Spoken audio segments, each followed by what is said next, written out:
All right. Hi, everyone. Thank you so much for joining us for today's HTRC Education Series session. My name is Haley Bell. I'm the Program Manager for the Heartland Telehealth Resource Center, and I have the pleasure of hosting today's session. Before we get started, I do just have a few notes. The session is being recorded, so we will share it with everyone who's registered afterwards. Please use the chat to ask questions. Our presenter today has some time built in at the end, so we will cover those before the end of the session. And then if you would like a completion certificate, please contact us at htrc@kumc.edu. And if you could, please just include your full name as you would like it to appear on the certificate. It just helps us kind of get that process going a little quicker. And then, so yeah, we will go ahead and get started. I'd like to introduce our speaker, Steve Kropp. Steve is currently the Director of Telehealth at the University of Kansas Health System in Kansas City. Previously, he led the development of the St. Luke's Health System telehealth program, also in Kansas City. His work in telehealth has included the development of telehealth clinics and programs across a large section of the Midwest. And by working with local as well as large market health systems on the development of virtual care for their patients, Steve has been able to match the needs of medically underserved populations with sustainable telehealth support. He also has over 30 years of experience in developing digital access for patients in medically underserved or marginally served markets.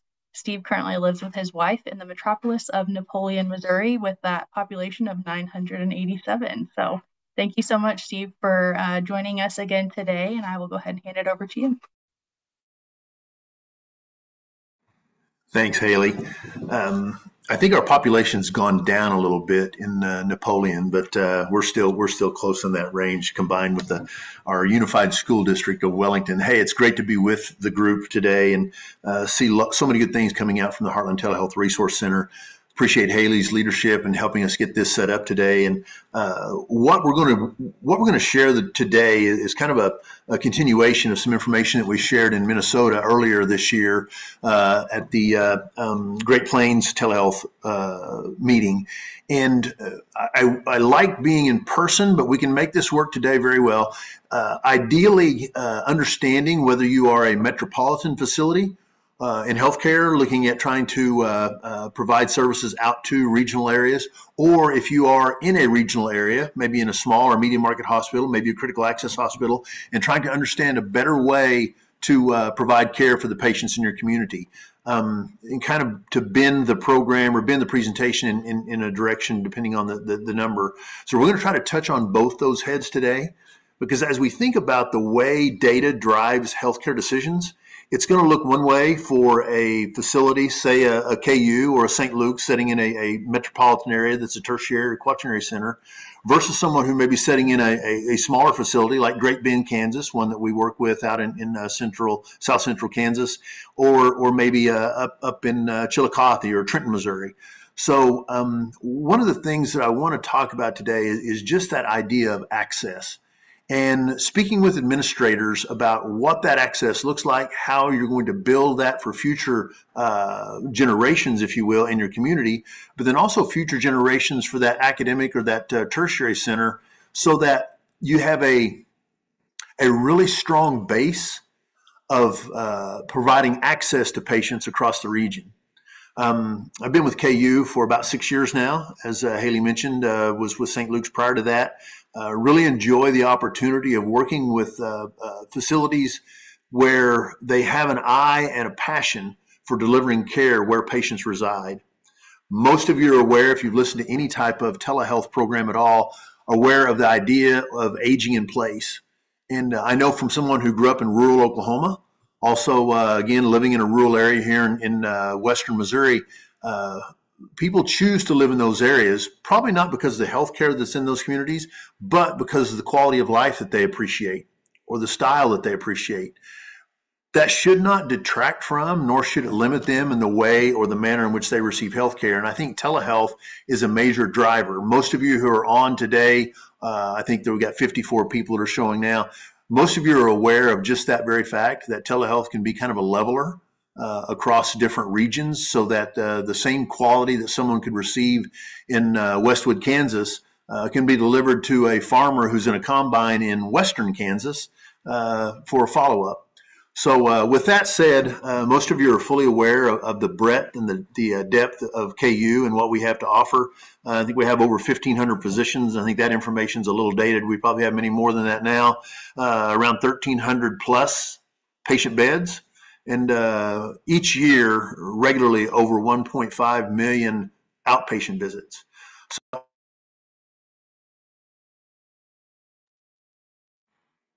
The kind of experience that allows us to move forward in a telehealth field, not just because of COVID. Why am I advancing? There we go.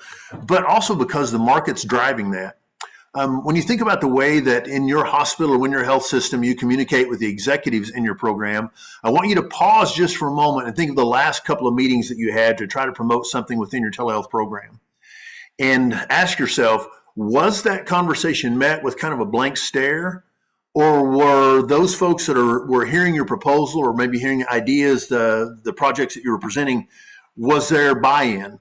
And the reason I asked the question that way is because hopefully by the end of our 35 or 40 minutes here today, you'll maybe have some new tools in your quiver that will allow you to communicate and prompt maybe some of those conversations to take the next step. I mentioned in the write-up for this class, the idea is to be able to shorten the distance between an idea and an actual fulfillment or development and deployment of that program. So we want to try to shorten that distance and hopefully give you some of those ideas that will help you. This slide, I put it in mainly because of the breadth of how telehealth is impacting our society. And we know that there are some big players here between Walmart, Amazon, Cleveland Clinic, CVS, Walgreens, the different players that are out there trying to find a foothold with telehealth. It's not a small group, nor are they small players on a world scene, but they're all trying to figure out a way to answer a question. Some of them have ventured into a telehealth program, and many of them have, after 12, 24, maybe 36 months, have found ways to venture out of a telehealth program. But I think the main draw in that is twofold. One is they want to try to find a way to deliver care to patients where they are. And also, I think they see an economic benefit not only to their company, but also to the nation by providing those levels of care, maybe at an earlier intervention point and also at a lower cost point. Every program that I'm familiar with, both those that in the past and those currently at KU, we look at dashboards. And the reason I mention that is because you need to be able to identify, where your volume's coming from, what your volume is, how you want to try to impact that volume going forward, and the breakdown within that volume. We see between 16,000 17,000 patients a month in telehealth. I can tell you, just kind of for grins, before COVID, I believe the number was somewhere around 15 per week at the University of Kansas Health System. Again, that was just prior to my arrival. Started with KU in March of 2020. All of you know what was going on in March of 2020, and many services were being modified in so many different ways. And it was like rocket fuel for telehealth. And we went from seeing 15 a week to about 1,500 a day. So, certainly a dashboard item that shows total volume and the impact that volume can make across the board within a health system. Not only on the outpatient side, but also on the inpatient side. This is just an example of one location where we provide inpatient consults.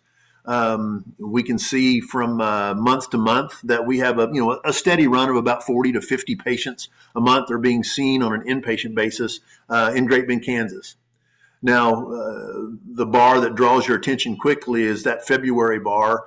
And that's one point that if you are in a small facility in outlying Kansas or maybe Missouri, if you're listening in today, you can parlay those months where you have those high volumes by looking at that data and saying, okay, we met a need because of, if those of you remember in February, we had a pretty sizable snowstorm.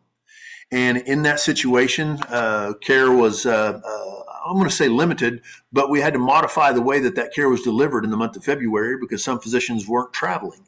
And because of that, we had 107 inpatient consults. Now, being able to sit down with an administrator in a small facility and say, hey, look what happened here. Instead of trying to transfer those patients out for a higher level of care, they were able to stay in our facility for that higher level of care. And when it comes to the process of communicating with those administrators and those executives, maybe it's a chief nursing officer, maybe it's a CEO, being able to communicate of how those patients were able to stay in a facility, and then the result of that. We all know that we've heard the term downstream revenue. Don't like to focus on that term very much. We're really thinking about what type of diagnostics were done, what type of services were provided that would serve both the local facility and the patients well. Not only them, but also the families. Because in the situation where a family would need to make accommodations or take time off work to move, all of those elements speak to a local administrator, because those things are all ways that they're able to generate a higher revenue for the month by those patients staying in a bed at that local facility. Another piece of the puzzle that I think all of you are well aware of, and that is how to report or how to communicate patient satisfaction. This is just one snapshot of a program that we operate here at KU. We've had a remote patient monitoring program for approximately 2 years now, a little over 2 years. And in the process, we track what those trend lines look like relative to our patients' experience and ask some key questions. One of the questions, I'm more involved with my care while using the telehealth system. Now, we all know that the way to influence, the greatest influence for adult populations is trying to figure out how to create an environment where they look forward or they anticipate how that action is going to change their level of care. And by getting them more involved on a regular basis, whether that's through a Bluetooth device or a cellular device, something that maybe it's monitoring blood pressure, maybe it's monitoring glucose levels, whatever that is, trying to get them more involved with their care by using the telehealth system and really focusing on that changes the perspective of patients around their own personal care. Another one is I would recommend the use of telehealth system to a family member or a friend. Most of you, if you're doing a Press Ganey patient experience evaluation, that would recommend question is really key in how we move forward. We try to make sure that that is monitored on a regular basis. The telehealth program, the next item, telehealth program makes me feel supported by the healthcare or by my healthcare team. If you are in a telehealth program in a metropolitan area, you don't only represent just the telehealth piece, but you may represent those physicians and nurses and the diagnostic professionals that are associated with that individual's care. So you actually have the ability to represent and promote services within your health system that are far beyond just a telehealth event that you're taking care of. And again, does that patient feel supported by the entire healthcare team and not just the one that's on the screen? And then certainly the overall satisfaction. I think the main thing here is to show that if the things that you set out to do and you put forth with your administrative staff and your executives to say that we're going to be able to do this, in an RPM program, sometimes it's based primarily on avoiding unnecessary readmissions. I know a lot of folks are being dinged by those readmissions in that 30 or 60 or 90-day window. And we want to try to make sure that when we look at the patient satisfaction, that we're hitting those marks across the board. Impact. This one is a way that you can communicate with the executives and with the staff, really, in your promotion of telehealth, both within, again, a small hospital or even a metropolitan area. It's just some of the ways that it impacts people in their daily lives. Every one of us who are on this video today are trying to manage busy schedules, whether that's our work schedule, maybe it's fall sports, school starting. All of those pieces of our lives are all mixed together. And telehealth is one way that we can impact that in a very positive way. This is just one snapshot. It was from a year or so ago, but we look at over 160 telehealth encounters, average mile each way. We look at kind of the distances that are covered. If you take out 2.5 million miles that are not driven based in an annual period due to telehealth, that's a positive impact. And if you're an environmentalist, what a great way to save on emissions as well. As far as travel, PTO, childcare, reduced time off work, all of those pieces are important for us as we look at trying to manage that from a personal standpoint. But that also is a way, if I'm a good community partner as a local health system, and if I'm a CEO speaking at the Lions Club, or if I'm the CEO speaking at the Rotary Club, or if I'm going out and making connections within our local community, all of these elements help drive the use of telehealth in a positive way. Now we know that technology sometimes is not quite as advanced. More and more services, because of some of the fiber that's being installed across the state of Kansas, more and more services are available, and more people are readily picking up the idea of using telehealth as a way for healthcare to be delivered. Average fuel economy, most of us are paying between $3. I think I saw it was for $2.99 at the truck stop on my way home yesterday. So around $2.99 to $3.30 a gallon. Who wouldn't like to have an additional $327,000 and $327,400 in their pocket? Just making the point that as you communicate with your administrators, don't focus strictly on just what it's doing for your facility. The patient impact and the lives that you're impacting go far beyond just that patient that we're addressing. The folks that are responsible for their care, maybe if it's a grandparent or an elderly person, they're able to save time and money and resources by using or choosing that telehealth when it's appropriate. We'll spend a little time on this slide. I think it kind of gets in more to the detail. And each time that we are able to provide a proposal or a possible new program in our facilities, whether again it's in a metropolitan area or in a local facility in a critical access, it cannot be just a pet project. Now, when I say that, or at least when we presented that idea in Minnesota, a lot of people nodded their head. Yeah, sometimes pet projects get a little more attention than maybe some other projects that would be better served by getting the attention. The reason I say that is because once in a while we'll look at it and we'll think, well, the squeaky wheel gets the grease. Or if someone says, well, we really need this service in this area, one of the first questions that you need to ask is, what does our referral patterns look like?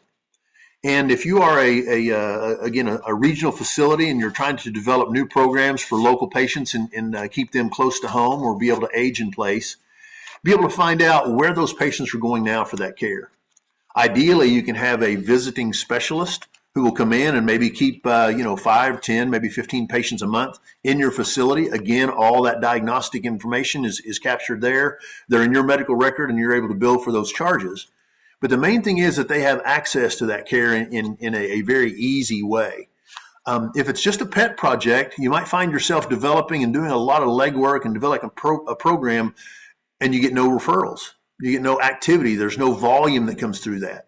So if you look at the data that drives that program, I think you're going to see, or be aware of at least, how that data will tell you and predict where you need to go with the program.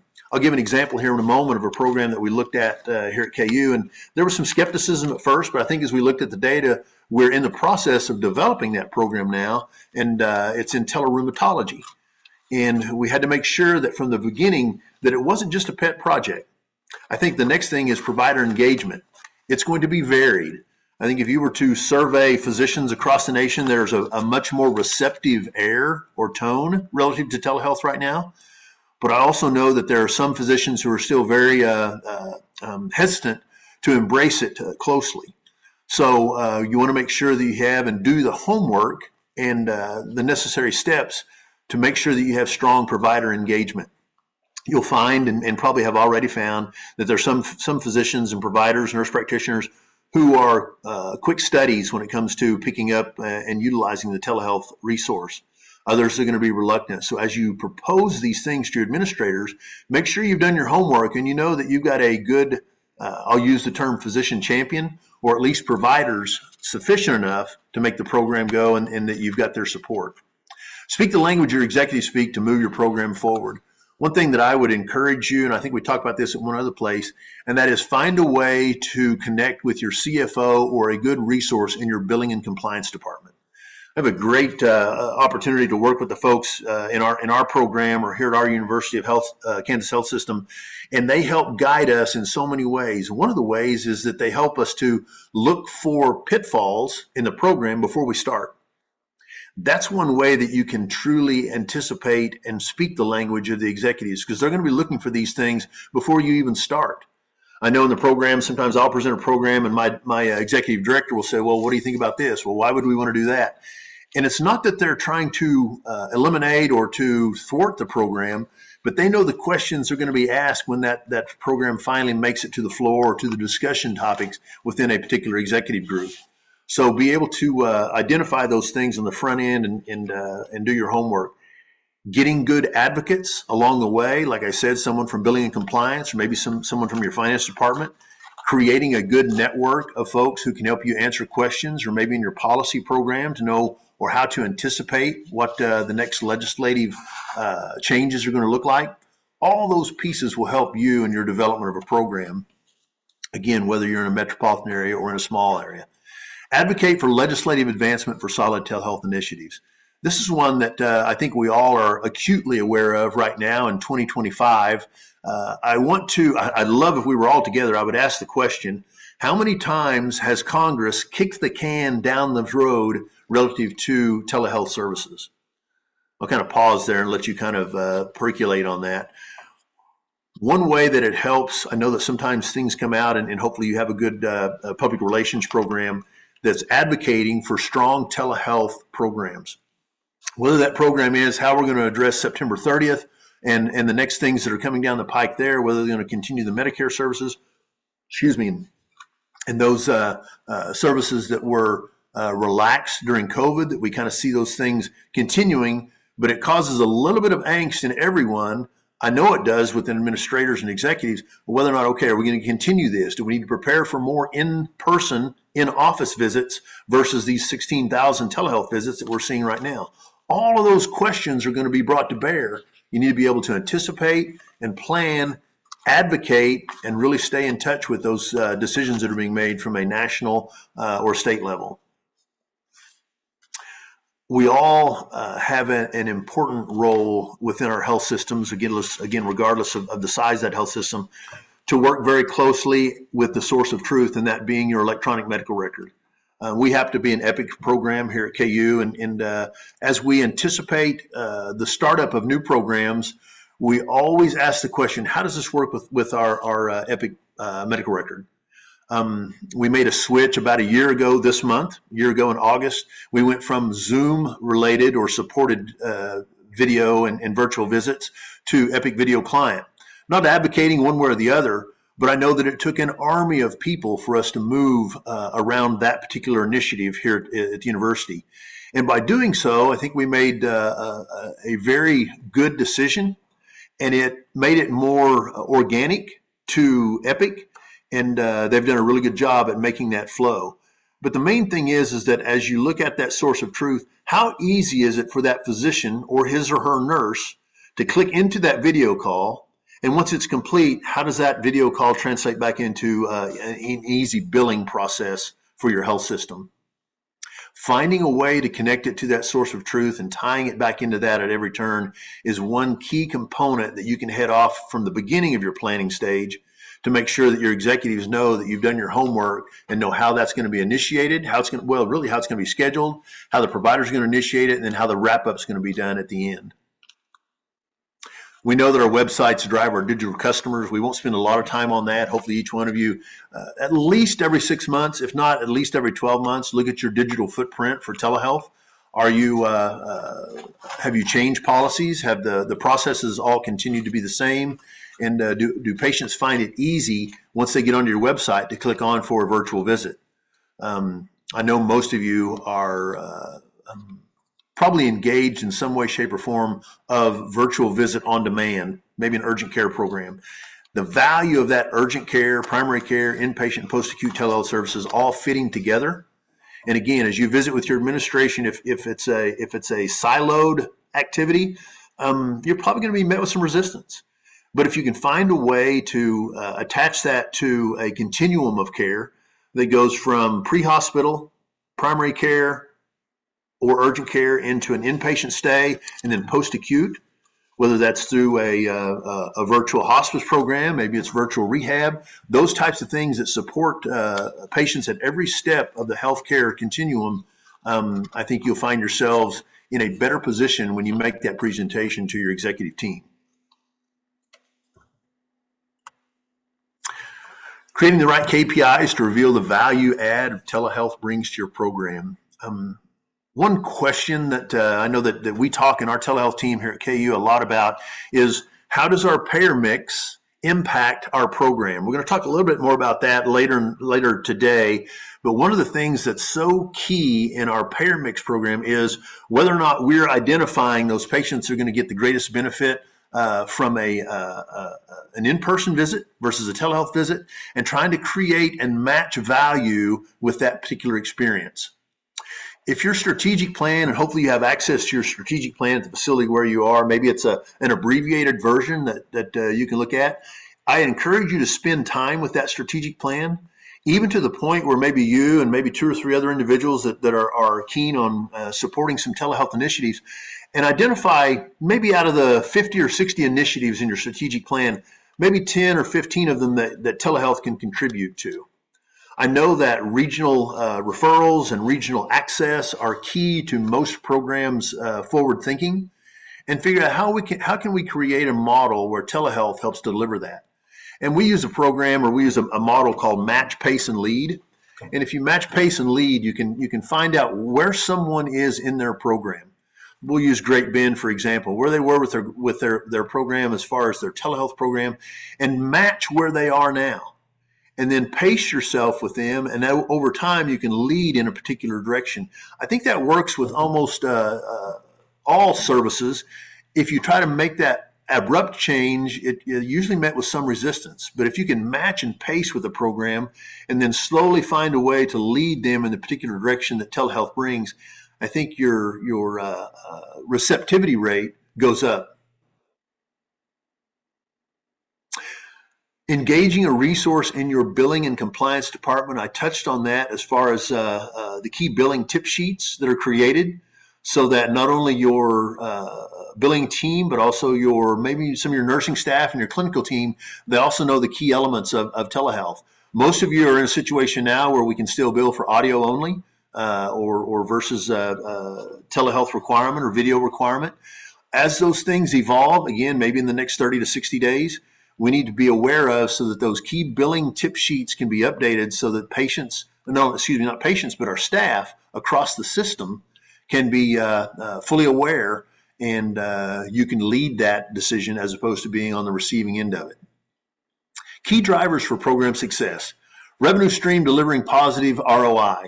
I want to give you we used it in another program, a way to determine whether or not that might find a positive ROI, especially if you're in an outlying facility. I'm going to give you an example of a small critical access hospital that was very reluctant to start or initiate a telehealth program. We worked with them for probably 3 or 4 months, trying to educate them, all the things that I've kind of shared up to this point, finding a way to identify a physician champion, finding a way to meet with their billing and compliance folks, getting the right language all put together. We finally sit down and said, okay, we'd like to propose an inpatient telehealth program. And the first question was, how long does it take us to pay for this capital item? And one of the ways that we were able to scale that and overcome that particular friction point, if you will, was we looked at the net inpatient revenue per discharge. As we looked at that net inpatient revenue per discharge in those critical access hospitals, if you go across the nation, you're probably going to be somewhere in the neighborhood of between $3,500 and $3,900, maybe $4,000 per inpatient discharge, where they're going to be able to put to their bottom line.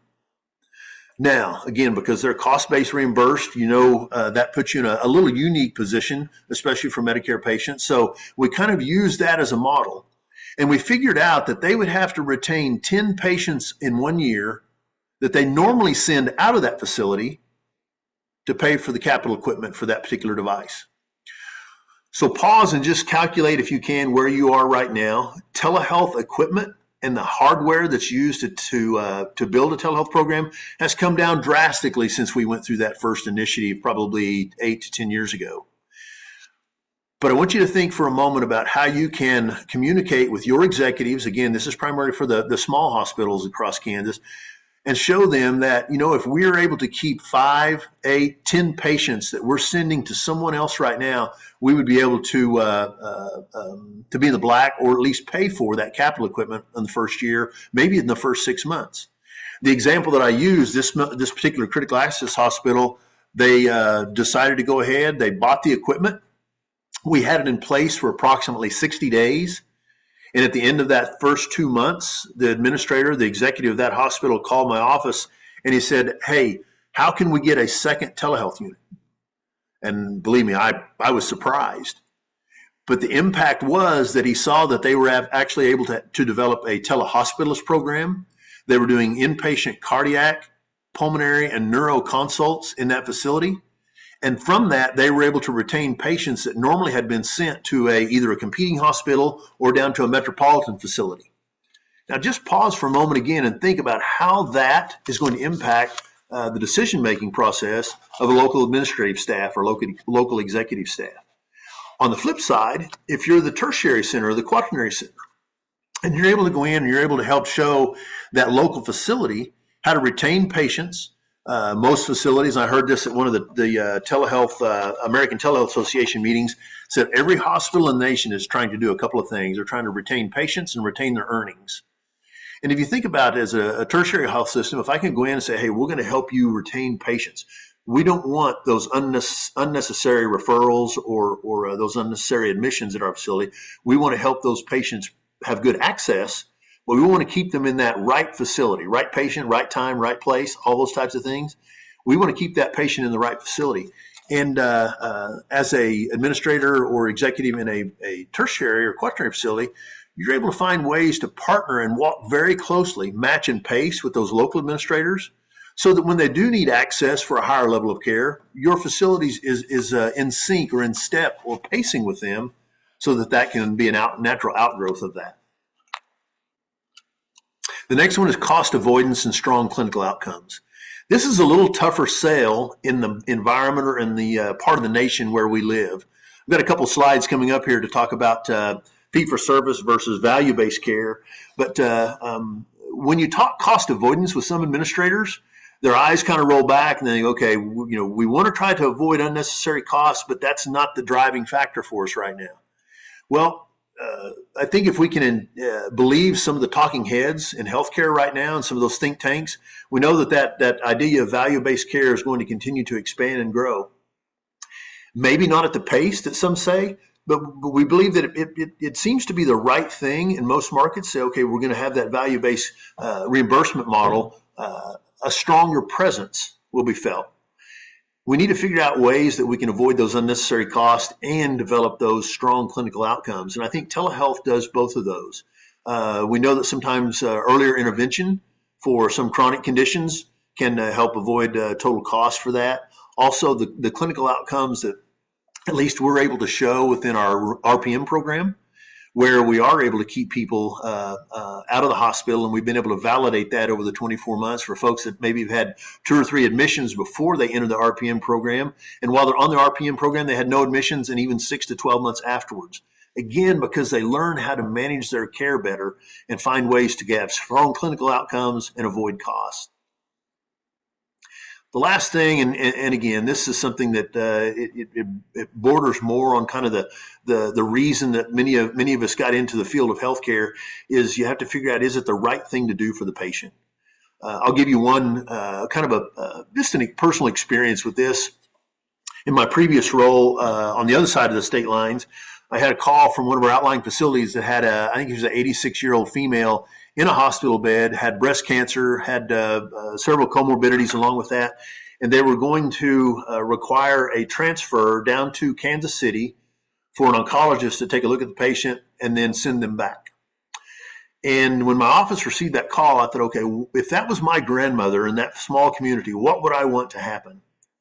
And the first response was, I would want an board certified oncologist who's in Kansas City to be able to camera in, look at the Epic medical record, evaluate what's being done, look at all the diagnostics from the bedside, talk with the attending nurse or the attending physician in that local community, and make that assessment via telehealth versus the trip down in an ambulance and back. So in the process of time, we were able to get them connected with a physician in his office. He was a board certified oncologist. He cameraed in, looked at the facility, looked at the patient, was able to talk to the local bedside nurse, also the attending physician, made his assessment, entered his note, and the patient never left the bed. Was it the right thing to do for that patient? Certainly was. I think her end of life situation for her and her family was much better, because they weren't uprooted or required to make a trip to Kansas City during that process. So again, that one is a little more delicate, but I think it is the question that we need to be asking ourselves as we engage with patient encounters. Is it the right thing to do for the patient? And use those tools available to make that the right decision.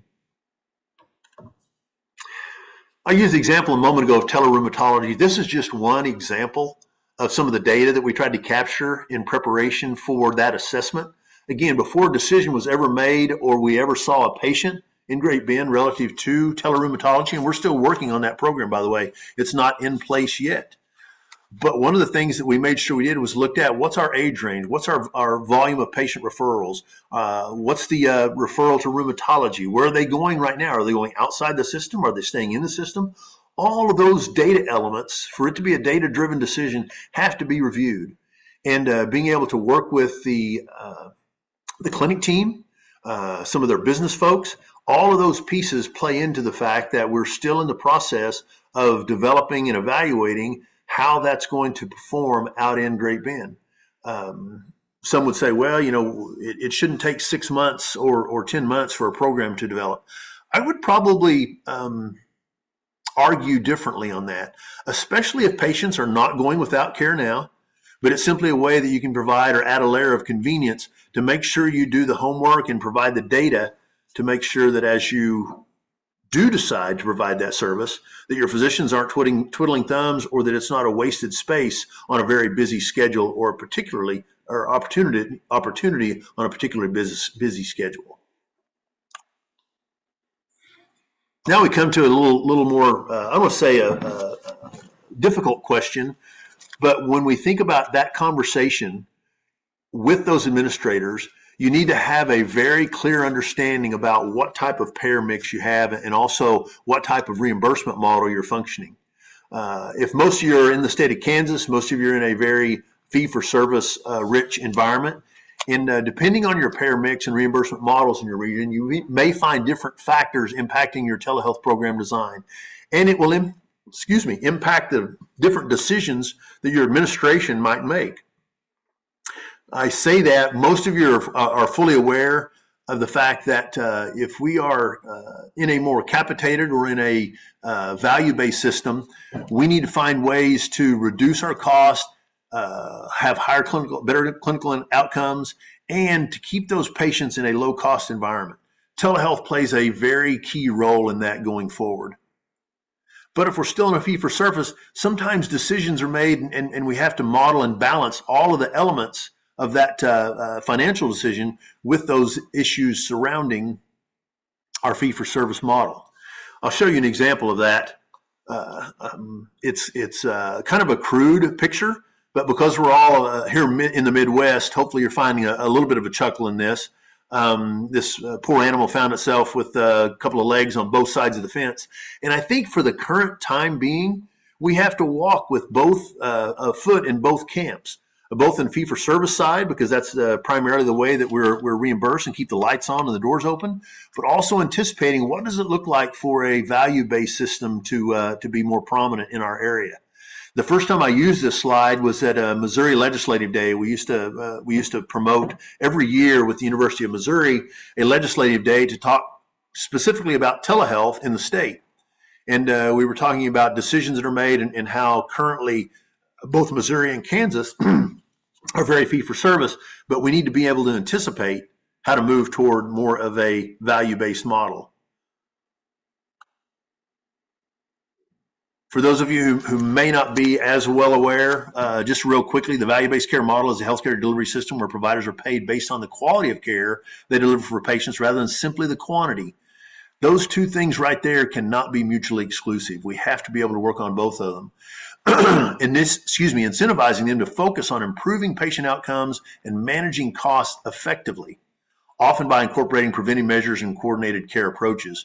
The fee-for-service model, where we are now, in the fee-for-service healthcare model, providers are reimbursed for each service or procedure they provide, regardless of the outcome, which has been criticized for potentially incentivizing overutilization and driving up cost.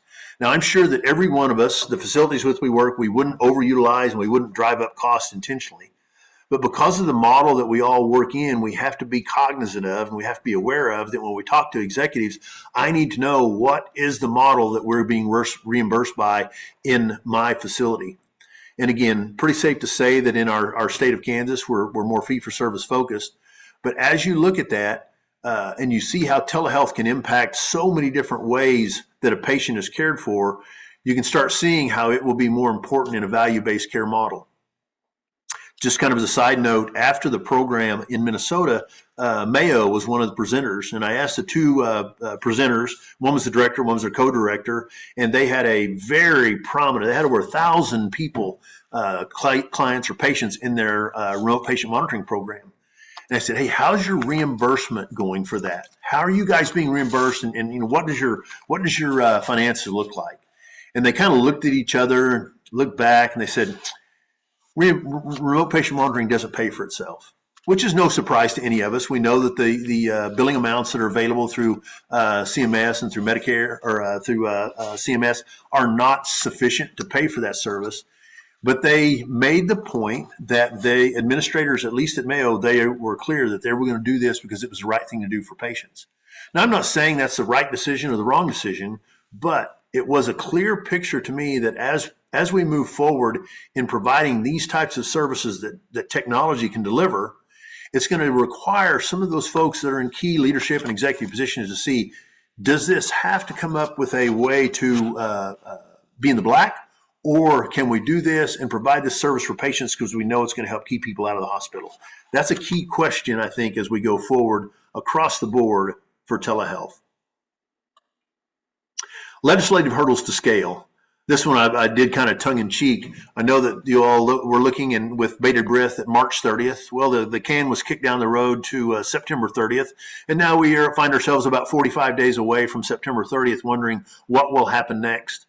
I think the main thing is, as we look at it, is being able to anticipate and have a model or a plan in place so that in the event that these services are not renewed and these relaxed models of telehealth care are not removed or not continued, that we have a model in place that we don't find ourselves standing still. One thing that I think is very important to look at is with your ambulatory teams, that the folks that are doing the billing and also the scheduling know that there is an existing plan in place so that in the event that that doesn't happen, it doesn't cause an undue amount of frustration and friction within your program. I think the elements that are driving this decision, I think some of the things that are listed here, I think 96% of HRSA-funded health centers use telehealth to deliver primary care services. We know that the volume that we're experiencing here at the University of Kansas, as well as we look at other programs across the nation, they're going to drive decisions at a legislative level. We want to make sure that those things are done in a way that allow us to make a positive impact going forward versus it being a negative effect on our health systems. In 2019, the U.S. spent $11.23 billion on telehealth. Now, again, that's 6 years ago. 2024, the telehealth market was estimated at $35.75 billion. As you move forward, it's not decreasing. There's not going to be a retreat in this. So the more you can hone your skills at communicating with your local executives on how you can capitalize on the telehealth push, not in a way like maybe Amazon or Walmart, in a way that they found that they're not equipped to deliver healthcare in the way that they thought they were, but because this is your line of work. This is the playground that you play in every day, that you're able to devise those communications that help your administrators and your executives make solid decisions and sound decisions going forward. This one, last slide, I'll just share with you. I think about, what is our long-term impact? If we're really looking at what the impact of telehealth is going to be from a financial standpoint across the nation, this is just one graph that shows that it's not a light issue. Therefore, I think it does behoove all of us to take time to learn how to speak that language. And if we learn how to look at those models of reimbursement, we learn to look at those models of referrals, where those referrals are going, tracking those elements of business, that we can make a decision that's going to help drive our program to success and sustainability versus being short-lived. So I'm going to pause there, Haley. I know that we're getting close to time, and see if in the chat we have some questions, or if we need to wrap up. Yeah, so it looks like we just got one in. I could speak if you want. I'm gonna say, yeah, that might be. I know it's a little bit of a longer one. If you'd like to kind of Yeah, no, explain the it's just situation. I'm from San Francisco. I work at a tertiary care center and I serve a large non-metro population, rural population in Northern California.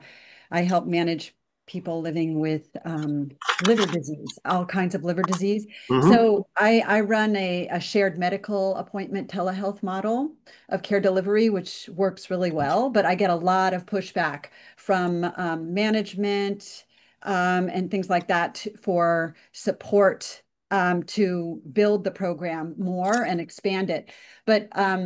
But I'm also worried right now. I mean, I guess my question right now is just the stalemate among stakeholders and executives in our medical system right now because of fear of the legislative changes on telehealth. And I'm also wondering if, like, can you help me understand what is the logic of restricting telehealth and who are the winners and losers of it?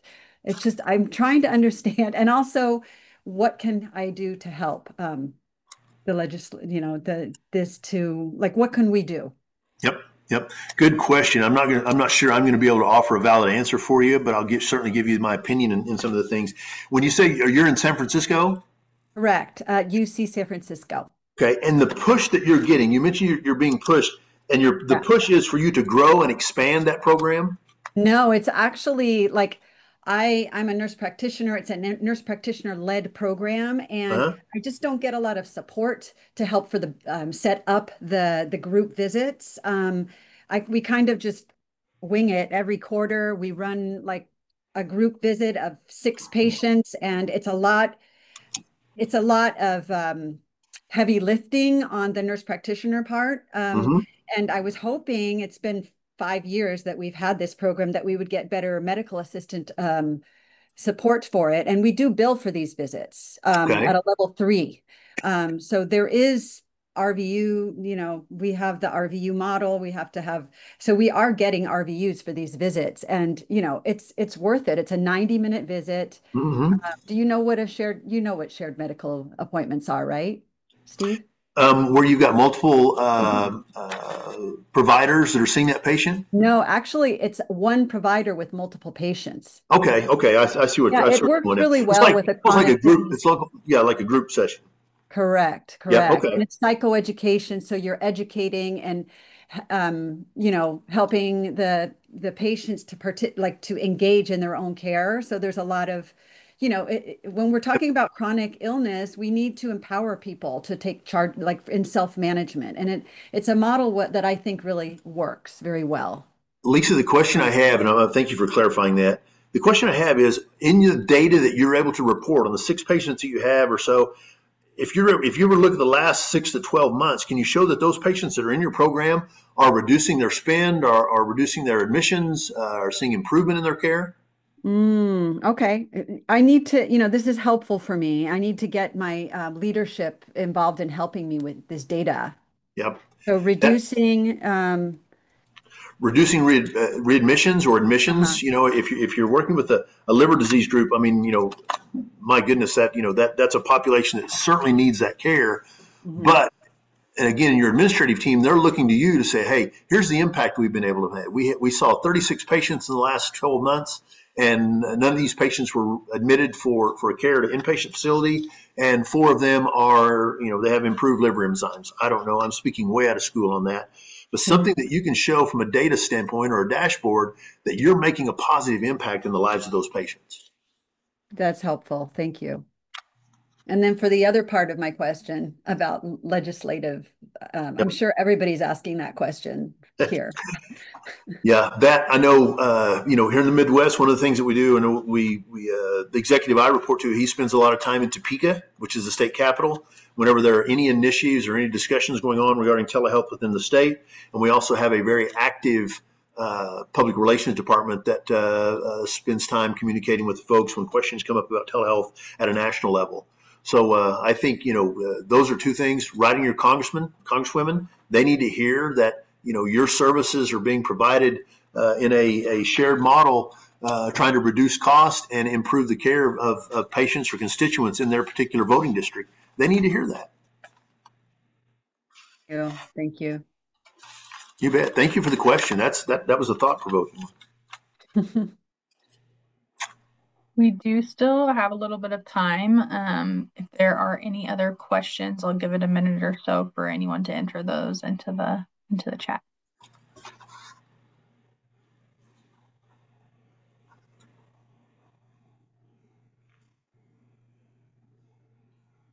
I'm just thinking, Haley, for some folks, this is probably very redundant, and I appreciate your patience. But from working in different roles within healthcare, I know that sometimes you've got in small facilities or you got small critical access hospitals, you may have one person serving 5 different jobs, and they don't get to really think through and spend a lot of time. So I apologize if it was a little redundant, but hopefully gave you some tools that you can use, especially if you're trying to develop a program where you can speak to those executives and administrators and move your program forward. Yeah, well, I think it was a lot of helpful information. Appreciate you, coming in today, Steve, and giving this information to our group. I know you did a great job with it up in Minneapolis, so it was nice to bring it back home. You I bet. don't see any other questions in the chat. We will still have a few minutes. I'm going to do just kind of some upcoming events that we have through HTRC. So if you guys still have questions, you can still pop those in before we head out. But we will just share those events now. I think, Steve, you may have to stop sharing and then we'll be able to pull those up.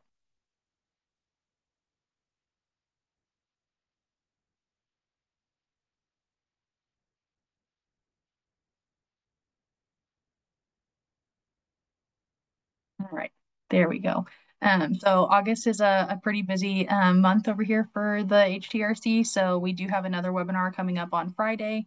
That one is going to be with a group called Fresh RX out of Oklahoma, kind of talking about regenerative farming and a program that they have providing fresh produce to individuals in their community. So that's with Aaron Martin on Friday.